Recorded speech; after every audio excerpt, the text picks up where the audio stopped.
오늘 우리에게 주신 이 하나님의 말씀들을 보면 이 말씀의 시작이 예수님께서 제자들을 찾아가셨는데 그 제자들을 찾아가신 말씀에 뭐라고 말씀하고 있냐면요. 또 찾아가셨다 이렇게 말씀하세요. 그리고 제자들이 있던 그곳을 오늘 말씀하고 있는데 보니까 디베랴 호숫가다 이렇게 말씀하고 있습니다. 디베랴 호숫가라는 말에 이 호숫가의 또 다른 명칭은 우리가 잘 알고 있는 갈릴리 바다였습니다.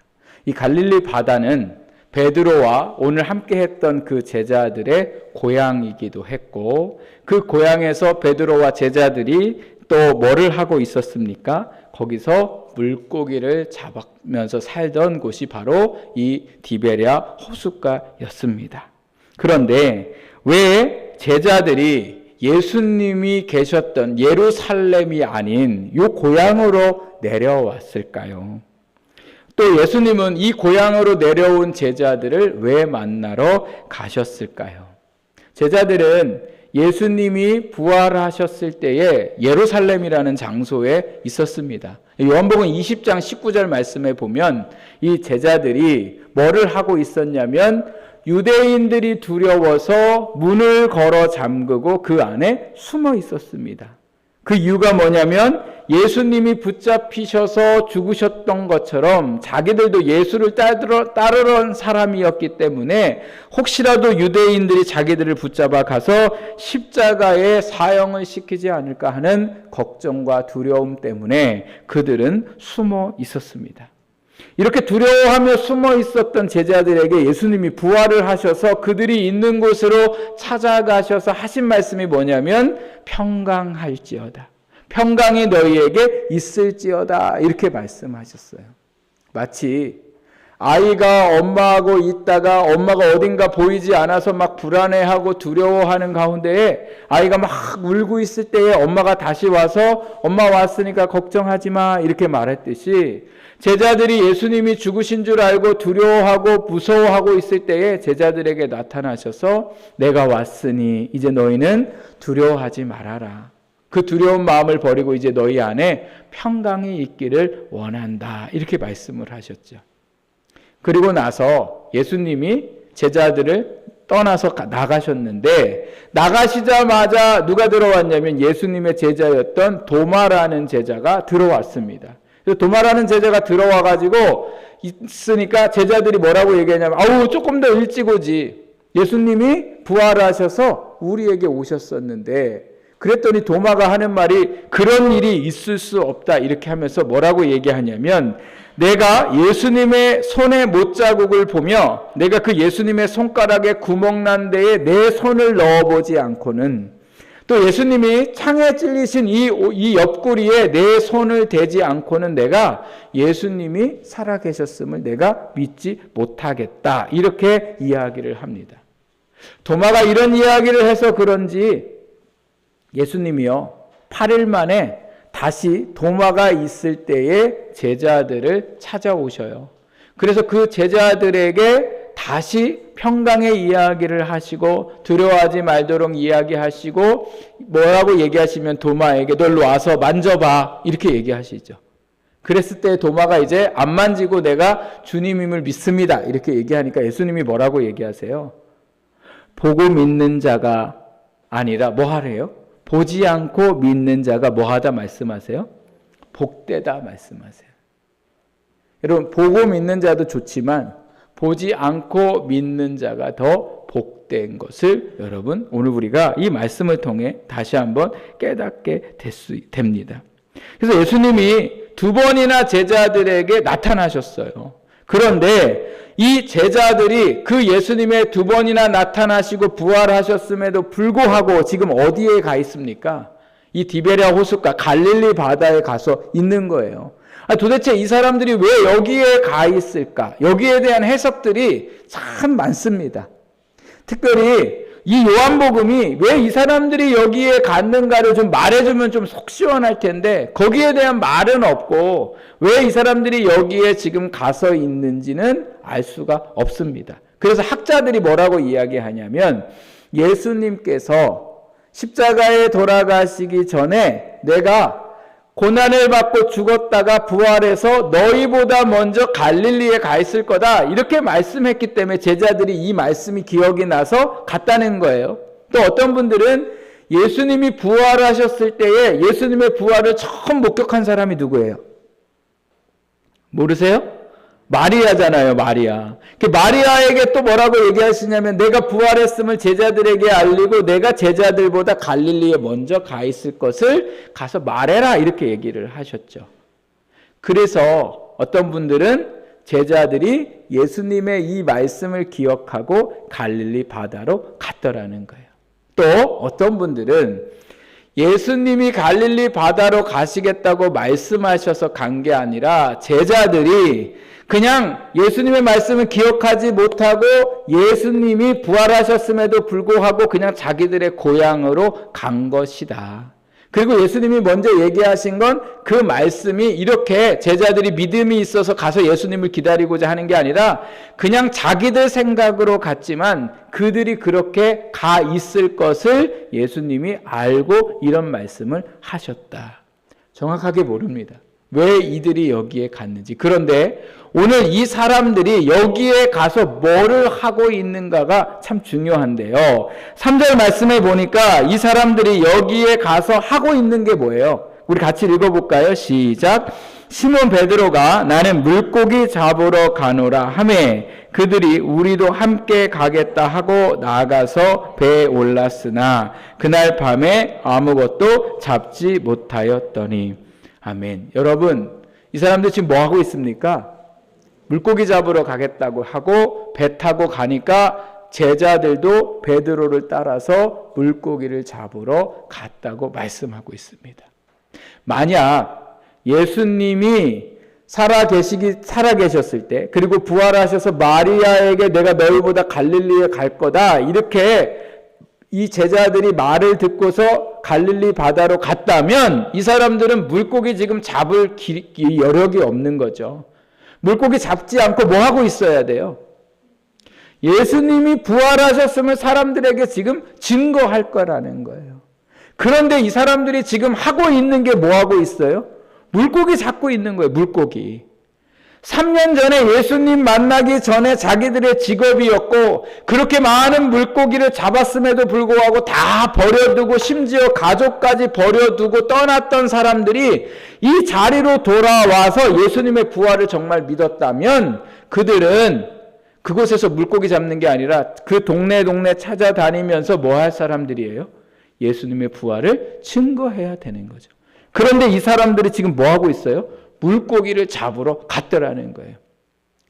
예수님이 십자가에서 죽으셔서 부활 안 하셨으면 이럴 수도 있습니다. 왜냐하면 이제는 내가 예수님을 더 이상 따라다닐 일이 없어요.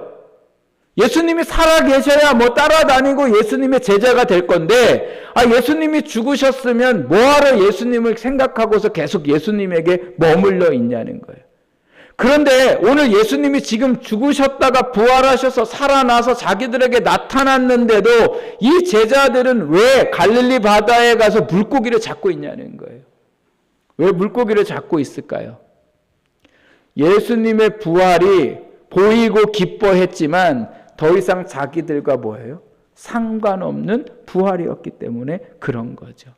한마디로 말해서 부활하신 예수님을 따라다닐 면목이 없는 거예요. 왜 면목이 없어요? 예수님이 십자가에 죽으시기 전에 몇 시간 전에 예수님이 제자들에게 뭐라고 얘기해요? 내가 이제 십자가에 이제 내가 고난을 받고 죽을 텐데 너희가 나를 다 버리리라 이렇게 얘기하죠. 그랬을 때 베드로가 뭐라고 얘기해요? 모든 사람이 주를 부인할지언정 배신하고 떠날지언정 나는 절대 주님을 부인하지 않을 뿐더러 나는 주와 같이 죽겠습니다 라고 이렇게 이야기할 때에 제자들이요 우리도 그렇게 할 겁니다 라고 그렇게 호언장담했던 사람들이 바로 베드로와 제자들이었어요.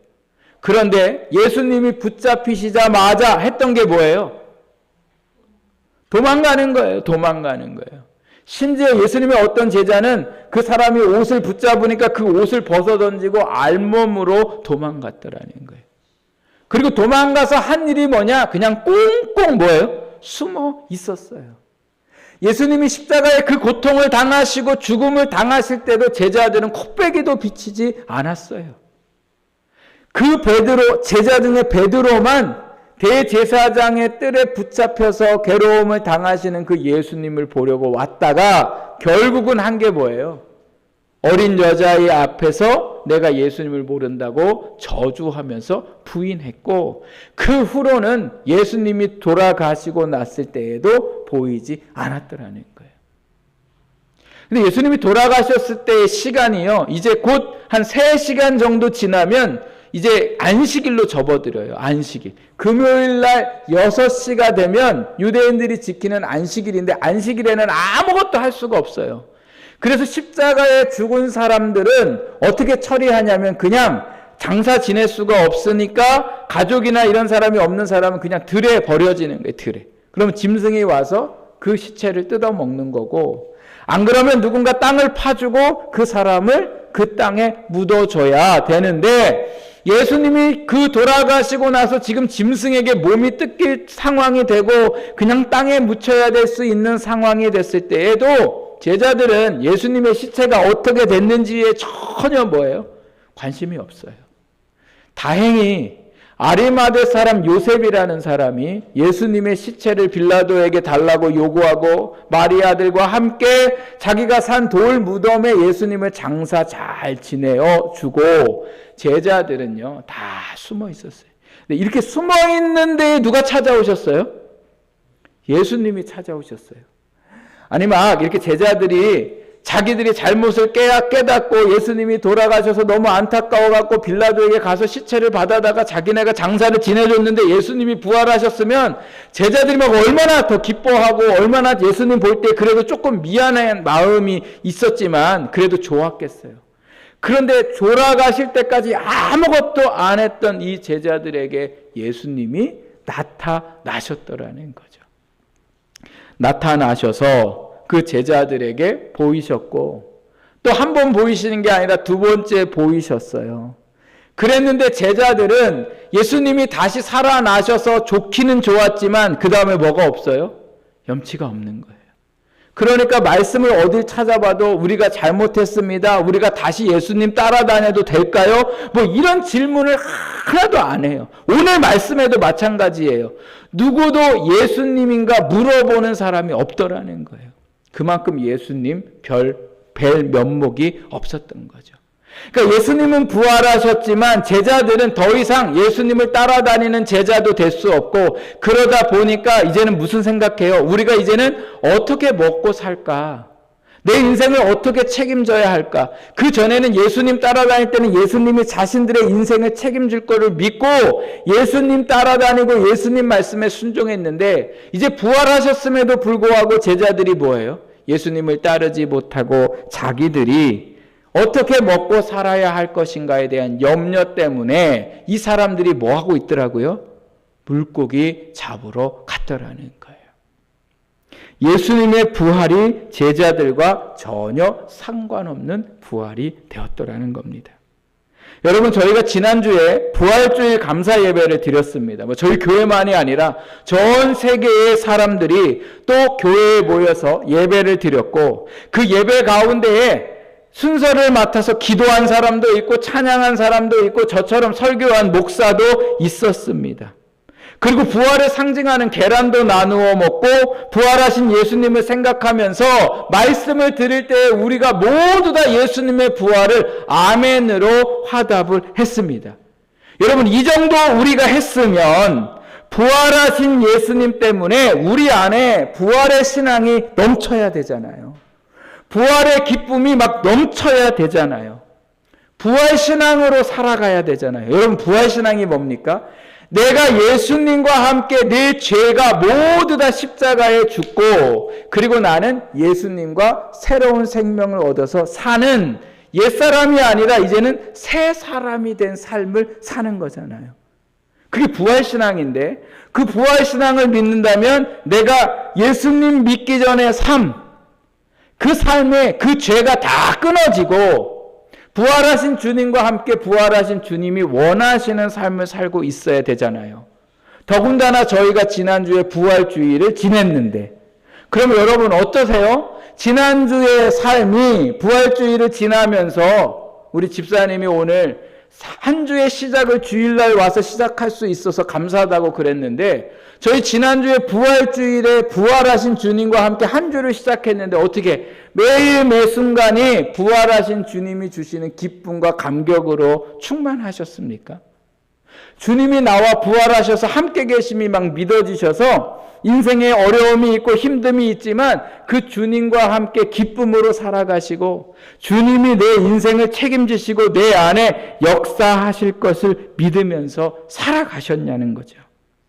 만약에 제가 여러분에게 지난주에 부활하신 주님이 여러분에게 어떤 은혜를 주셨습니까? 라고 물어본다면 여러분, 예수님이 부활하신 주님이 나와 함께 하셔서 지금 나에게 이런 은혜를 주셨습니다 라고 말할 수 있습니까?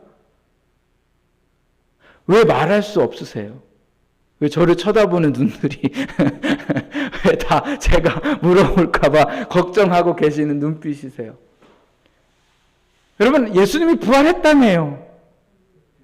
그 부활하신 주님이 나와 함께 하신다며요. 그런데 왜 내 안에 부활의 기쁨이 없습니까? 왜 주님이 내 인생을 책임지시고 내 삶 가운데 역사하시겠다는 그 소망과 기대감이 없이 여전히 내가 어떻게 하면 살아가야 될까? 마치 제자들처럼 내가 어떻게 하면 먹고 살까? 내가 앞으로 이 일을 어떻게 해야 할까? 이런 염려와 걱정 속에서 오늘 우리가 살고 있는 이유가 무엇일까? 저는 왜 지난주에 부활절 설교를 했음에도 불구하고 오늘 또다시 여러분에게 이 말씀으로 같이 말씀을 나누고 있을까요? 부활하신 주님에 대해서 왜 또다시 말씀하고 있을까요? 예수님은 부활하셔서 2번이나 보이셨는데 왜 3번째 또 이 제자들에게, 물고기 잡으러 간 제자들에게 왜 또 찾아가셔서 부활하신 주님이 어떤 분인가를 말씀하고 계실까요? 왜요? 부활을 믿는다고 말하면서도 믿지 못하고 살아가는 우리 때문에 그렇습니다. 오늘 우리가 부활을 믿는다고 얘기하면서도 우리의 삶은 전혀 부활을 믿지 않는 것처럼 살아가는 거죠. 저도 마찬가지예요. 부활에 대해서 설교했으면서도 이 주에 염려가 찾아오고 걱정이 찾아오니까 염려하고 걱정하고 부활의 기쁨으로 모두를 사랑하고 모두를 용서하고 이렇게 살아가야 되는데 말 한마디 때문에 마음 아파하고 상처받고 그래서 그 사람을 용서하지 못하고 미워하고 이렇게 살아가고 있는 제 자신을 보니까 제가 오늘 이 말씀 속에 나오는 제자들과 별반 다르지 않더라는 거예요.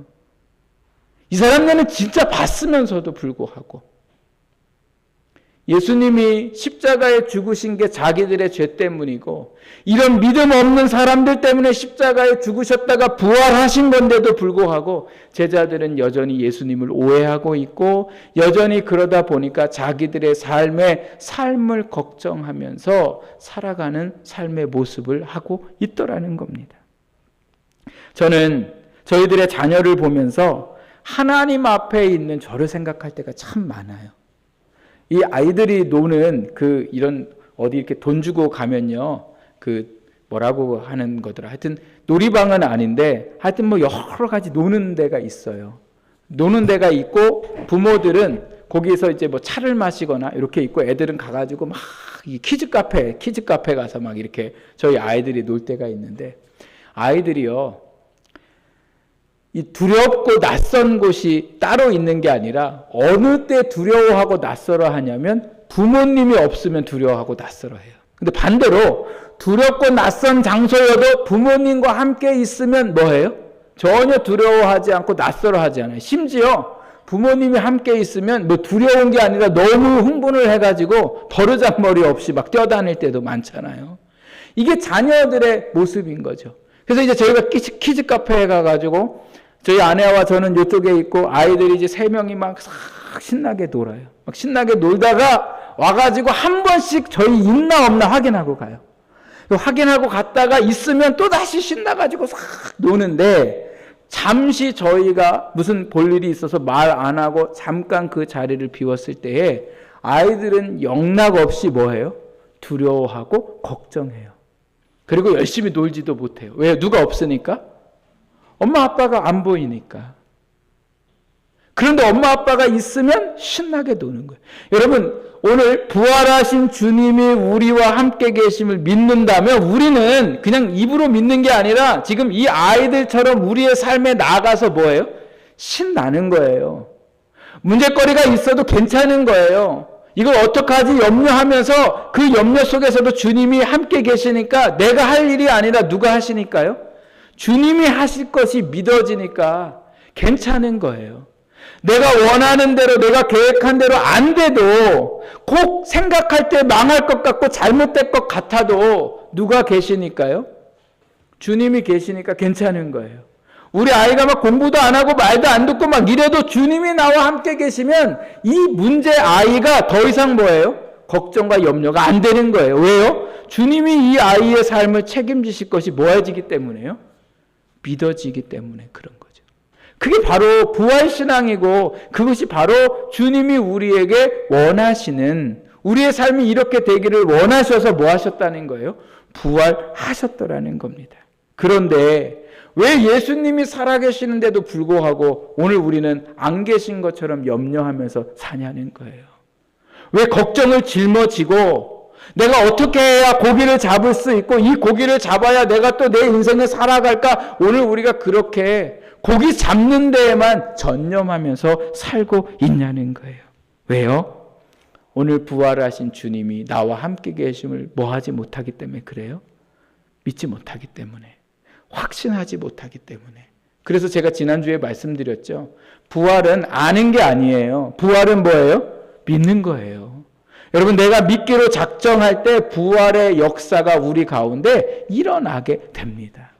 그래서 여러분 오늘 우리의 마음을 여시고 주님이 나에게 부활하고 함께 계심을 믿는 믿음, 그 믿음을 붙잡고 살아가는 우리 모두가 되어야 할 줄 믿습니다. 부활하셨음에도 불구하고 제자들은 예수님의 부활과 전혀 상관없이 물고기 잡으러 떠났고 예루살렘을 떠나서 자기들의 고향으로 가서 어떻게 살까를 고민하고 있을 때에 놀랍게도 예수님은 이 제자들을 어떻게 하셨어요? 또 찾아가셨다는 거예요. 뭐 하셨다고요? 또 찾아가셨다는 거예요. 하여튼 믿음도 되게 없어요. 봤으면서도 불구하고 같이 대화를 나눴음에도 불구하고 이 부활의 의미를 모르니까 믿음이 없는 거예요. 그래서 세 번째 또 찾아가셔서 뭐 하시려고 해요? 나 진짜 부활했다. 그리고 이 부활이 너희를 위한 부활이다라고 예수님이 뭐 하시려고 지금 제자들 찾아가신 거예요? 가르쳐 주시려고. 깨닫게 하시려고. 그리고 이 제자들이 어떻게 살도록 부활의 신앙으로 살도록 찾아가셨다는 거예요. 찾아가신 모습을 한번 여러분 잘 보면요. 마치 베드로가 예수님을 처음 만났을 때하고 똑같아요. 베드로가 예수님을 처음 만나는 날도 물고기 잡으러 밤에 나갔다가 밤새도록 물고기 한 마리 못 잡고 새벽 미명에 그냥 빈 배로 들어와서 그물을 씻고 있을 때에 예수님이 이 베드로에게 찾아오셨어요. 그래서 예수님이 뭐라고 얘기하세요? 깊은 데에 가서 그물을 던져라. 그랬더니 베드로가 하는 말이 뭐예요? 제가 밤새도록 수고했는데 여기도 던져보고 저기도 던져봤는데 물고기 한 마리 잡지 못했으나 주님이 말씀에 순종하여 제가 그물을 내리겠습니다. 하고서 그물을 내렸더니 엄청난 물고기를 잡잖아요. 근데 더 놀라운 건 잡고서 집에 갔다 이렇게 끝나는 게 아니라 그 물고기를 버려두고 예수님에게 무릎을 꿇고 주여 저는 죄인으로서이다. 저를 떠나소서 하면서 예수님이 어떤 분인가를 고백하거든요. 그랬을 때 예수님이 너는 이제 사람을 낚는 어부가 되게 하겠다. 이렇게 해가지고 이 베드로가 뭐 했어요? 따라갔습니다. 그런데 이 밤도 이 날도 이제 갈릴리에 왔다가 힘없이 뭐를 해야 될까 생각하다가 배 타고 물고기 잡으러 갔습니다. 물고기 잡으러 갔다가 새벽이 되도록 물고기 한 마리 못 잡고 항구로 돌아오는 과정 속에 예수님이 그 모습을 보셨다가 제자들에게 소리치잖아요. 뭐라고? 얘들아 나왔다! 이렇게 소리치셨어요. 뭐라고 소리치셨어요? 물고기가 있니? 이렇게 물어보죠. 그랬더니 물고기가 없습니다. 이렇게 얘기하니까 뭐라고 말씀하세요? 오른쪽에 그물을 던져라. 이렇게 말씀하시죠. 오른쪽에 그물을 던졌더니 어떤 일들이 일어납니까? 고기가 가득했더라. 그때 사랑하시는 제자 한 명이 예수님임을 깨닫고 저 소리치는 분이 예수님이다 이렇게 이야기하죠. 그때요 여러분 말씀해 보면 베드로가 뭐 합니까? 아직 항구에 도착도 안 했는데 아직 바다 가운데 있는데 벗고 있던 윗옷을 다시 입고 바다로 뛰어 들어가서 예수님에게 다가갑니다. 여러분 수영할 때 옷 벗고 해야 돼요? 옷 입고 해야 돼요? 벗고 해야 돼요. 옷 입고 하다간 큰일 나요. 그런데도 베드로는 뭐예요? 예수님이심을 깨닫고 잡은 물고기도 이제 필요 없는 거예요. 왜요? 예수님만 계시면 물고기 없어도 살 수 있기 때문에 그래요. 예수님이 물고기보다 그 삶을 다 책임지실 줄 믿으니까 베드로가 뭐 했다고요? 옷을 갖춰 입고 주님 앞에 이 벗은 몸으로 갈 수 없으니 옷을 갖춰 입고 주님 앞에 나아갔더라는 거죠. 그리고 베드로가 자기들에게 찾아오신 예수님을 다시 한번 이제는 뭐예요? 그 주님으로 영접을 하고 오늘 우리가 말씀은 읽지 않았지만 그 21절 끝에를 쭉 읽어보면 예수님이 그 물고기 잡으러 갔던 제자들을 향해서 베드로를 향해서 이제는 내 양을 먹이는 삶을 살아야 함을 다시 한번 가르쳐 주시는 것을 볼 수가 있습니다. 만약 이 세 번째도 이 믿음 없는 제자들이 깨닫지 못했으면 예수님은 뭐 하실까요? 네 번째 찾아가실 거고 다섯 번째 찾아가실 거예요. 왜요?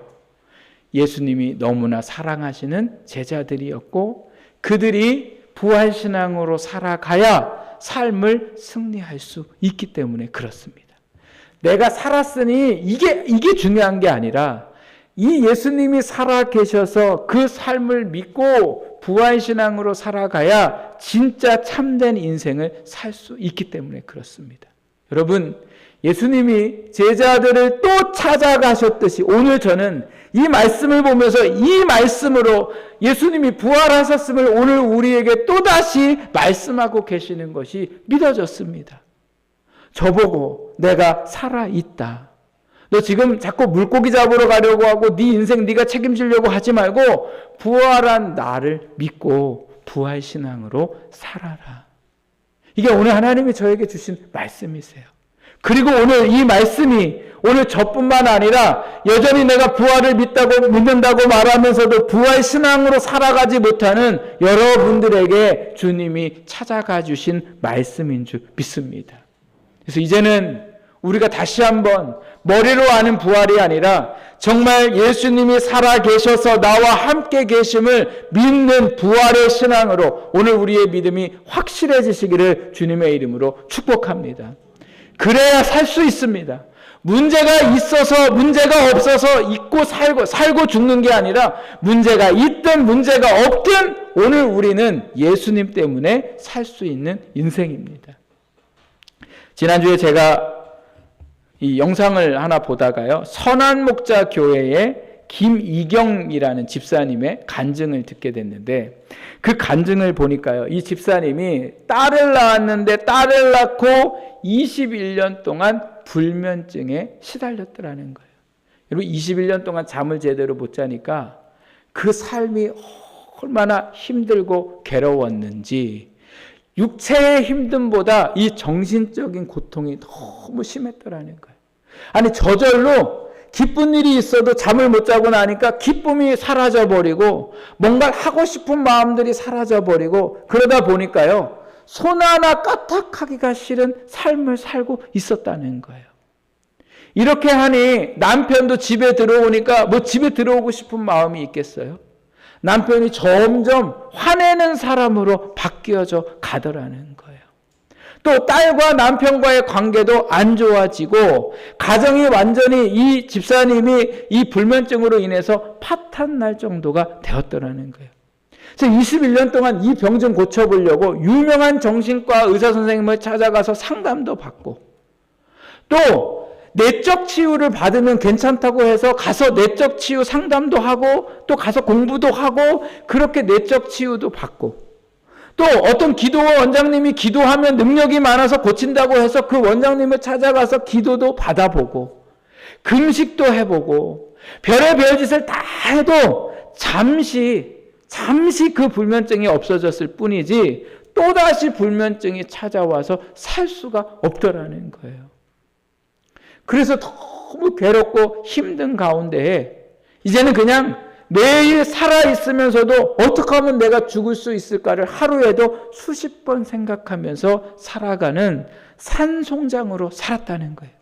그러나 어느 날 예수로 죽고 예수로 사는 부활신앙에 대한 설교를 듣고 나서 그때부터 이 성령님께서 이 집사님의 삶을 회복시키셨더라는 거예요. 그래서 이제는 내 이 죄와 내 인생의 문제가 십자가에 예수님이 대신 지시고 죽으셨구나. 그리고 이제는 내가 사는 게 이것 때문에 사는 게 아니라 예수님이 부활하심을 믿고 사는 것이구나. 이렇게 그 믿음을 가지고 이 말씀을 붙들고 하루하루 살면서 그때부터 한 게 뭐냐면 매일 영성일기를 썼대요. 하루를 돌아보면서 예수님이 오늘 내 삶에 어떤 일들을 행하셨는가를 쭉 적고 또 그리고 성경 말씀을 한 장 읽고 하루에 2시간씩 하나님 앞에 꼭 기도하는 동안 저는 이제 여기까지 이렇게 얘기를 듣고서 불면증이 사라졌겠구나. 그래서 간증하나 보다 이런 줄 알았거든요. 그래 놀라운 건 불면증은 여전히 지금도 이 집사님을 괴롭히고 있더라는 거예요. 그런데 이 집사님이 무슨 말씀을 하시냐면 예전에는 불면증이 자기의 주인이었다는 거예요. 그래서 불면증 때문에 불면증이 나를 누르고 나에게 시키는 그 모든 것을 생각하고 묵상하고 그래서 자기 마음이 죽어있는 사람 같았는데 이제는 불면증이 자기의 주인이 아니라 부활하신 예수님이 자기의 주인이 되었다고 믿으니까 그 부활하신 주님께서 자기와 함께 하시니까 뭐가 없어졌냐면 그 안에 걱정과 염려가 없어졌더라는 거예요. 그러니까 더 이상 불면증이 문제되지 않았음을 고백하는 것을 듣게 되었습니다. 그래서 지금은 불면증이 때문에 힘들고 어려워도 절대 하나님 앞에 왜요? 왜 나만 이래야 돼요? 또 언제까지 이래야 돼요? 이렇게 질문하지 않는다고 얘기해요.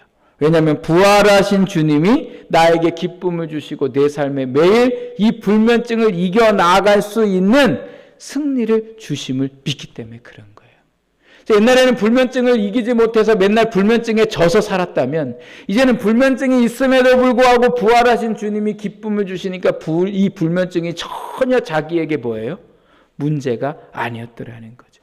여러분 오늘 우리가 기쁨이 있을 때 한번 생각해 보세요. 기쁨이 있을 때 기쁨이 있으면 잘못한 것도 뭐예요? 용서해 주게 되고 나에게 원수 같은 사람도 불쌍해져요. 이 기쁨이 있으면 다 이기고 넘을 수 있다니까요. 그런데 이 기쁨이 없으면 아무것도 아닌 거, 그냥 평소에서 잘 넘어갈 것도 다 뭐예요? 걸리고 넘어지고 우리를 힘들게 하고 괴롭게 하더라는 거예요. 근데 이 기쁨이 세상에서 주는 물질로 인한 기쁨, 성공에 인한 기쁨은 결코 이 문제들을 넘길 수 없어요.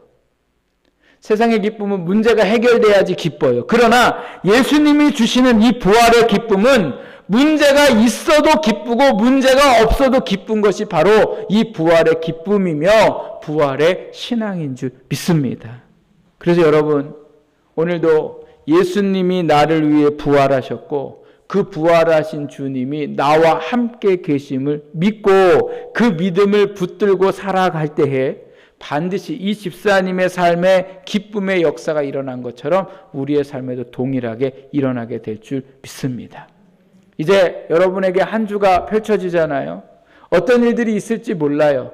또 이 한 주가 내가 원하는 한 주가 아닐 수도 있고 원하지 않는 사람을 만나서 괴로울 수도 있고 여러 문제 속에 있을 수 있습니다. 그러나 이 한 주를 우리가 승리할 수 있는 이유는 문제가 없어서가 아니라 부활하신 주님이 나와 함께 계심을 믿을 때에 우리가 기쁨 가운데 승리하면서 한 주를 살아가게 될 줄 믿습니다.